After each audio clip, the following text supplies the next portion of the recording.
6 minutes each for the four. And Mr. McLean, the clock is yours. You have 6 minutes.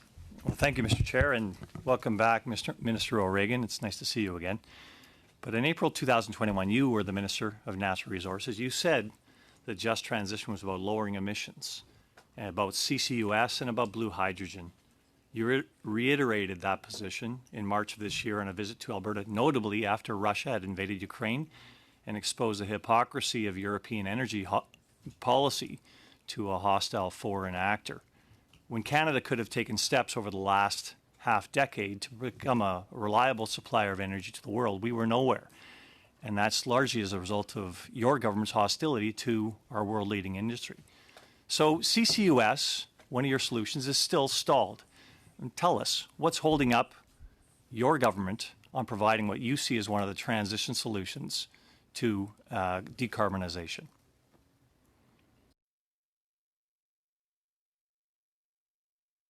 First of all, I have to say, Mr. McLean, I have never heard our government characterized seriously as being hostile to the industry. That is certainly not how I've been characterized in many quarters. What I will do is I'll just speak briefly to it, and then because what we're talking about in effect is now the purview of my colleague, Mr. Wilkinson, I'll throw it over to him. All that to say that I think that the last budget showed and demonstrated our dedication to CCUS, and with a clear understanding of its importance to hydrogen and its importance in lowering emissions in our oil and gas industry. But I'll leave it to my successor in the role, Minister Wilkinson.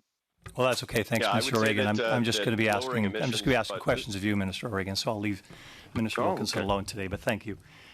So the International Energy Agency, and by the way, Minister O'Regan, I've never suggested you were personally hostile to the industry. Thank you.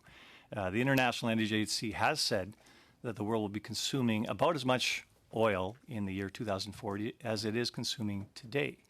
Now, your solutions, it seems, transitioning Canada out of supplying that oil to the world doesn't really seem that just, and doesn't really seem like it's going to be providing any environmental solutions in the world. So tell us how that actually works, how transitioning jobs out of Canada to provide worse environmental solutions to the world is anything just.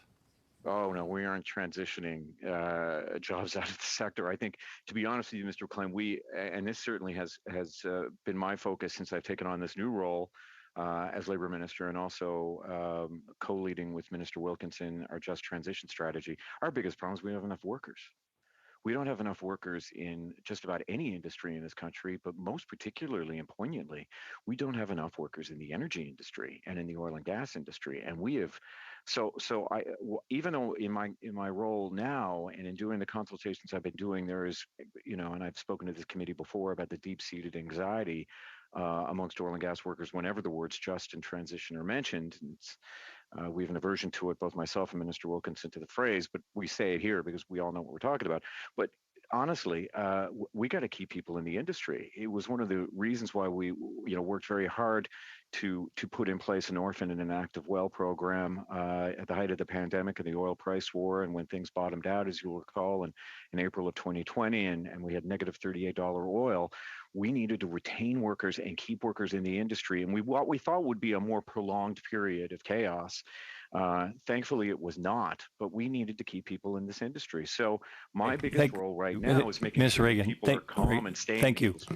Thank you. Let's go to the next question, please. And the oil and gas industry is moving quickly, as you know, towards its own solutions. And industry is identifying those jobs that it sees as part of the net zero solutions in the green economy. The provincial government participates in that in all the educational programs. And yet, since 2015, when your government arrived, we've lost 180,000 jobs in the energy industry and about $200 billion in capital projects. So you can forgive me if I say it's a little bit hostile to the industry. And you can forgive me if I'm saying that, when I look at you and you say, hey, we're the federal government, we're here to help, it kind of rings on hollow ears here. So tell us how this just transition isn't just an expensive overlap of jurisdiction. First of all, I think if we're going to tell the whole tale, let's go back before 2015, where so many natural resource projects in this country were caught up in court cases because we just didn't do the consultations that we were required to do, either by the Constitution or the Charter or existing legislation. We just thought at the time, or the government before us just thought at the time, that if you bulldozed your way through enough, that you'd actually get it done. And court case after court case showed that wasn't the case. So we had to find legislation that would allow for meaningful consultation and work truly hand in glove, nation to nation with First Nations, with Inuit, and with Métis communities. That nothing could be done without them.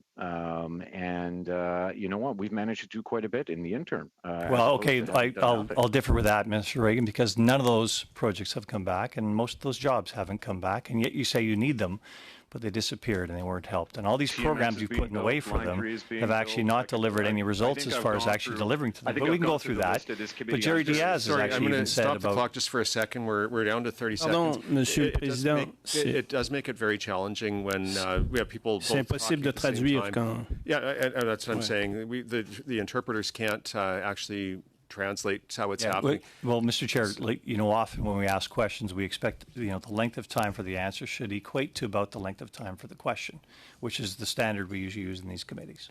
Well, all I'm saying is, I'm just going to monitor if the interactions between all panelists and our guests today, if somebody's speaking, just let the other person finish their thoughts, and we'll get through a good round of questions. With respect, Mr. Chair, if I let the minister finish his thoughts, I'd be here. I'd have one question. It'd be 6-minute answer. So I do have to interject at certain points in time if you're not going to on my behalf. Worse than me, Mr. McLean. Let's be honest. I know, Minister. There's 35 minutes left in the clock. 35 minutes. Thank you. Sorry, seconds. 35 minutes. Wow. Carry on. Well, thank you again. You speak about these new jobs in the green economy, and yet Jerry Diaz has said, what jobs? And President UNIFOR saying, what jobs? Conference Board of Canada suggests there's 27 jobs in the green economy for every 100 jobs that we're going to intentionally dislocate from the oil and gas economy. Tell me again how you think this is just. Well, there's an incredible number of jobs within the oil and gas industry just on lowering emissions.